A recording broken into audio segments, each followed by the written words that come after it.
Hello, kids.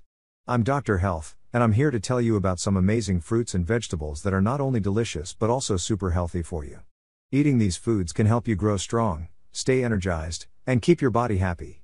Let's dive into the world of colorful and tasty fruits and veggies. Apples. Our first hero is the apple. Apples are not only crisp and sweet but also packed with fiber and vitamins.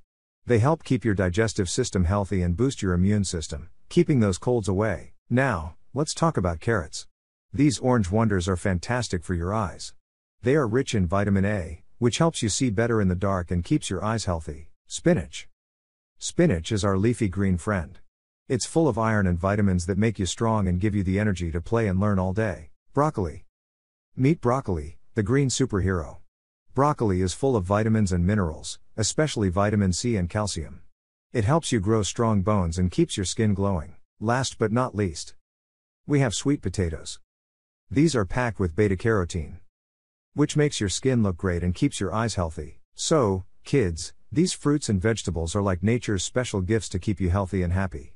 Make sure to eat a rainbow of fruits and veggies every day to get all the amazing benefits they offer. Remember, healthy eating is not only good for your body but also lots of fun. Enjoy your journey to a healthier and stronger you.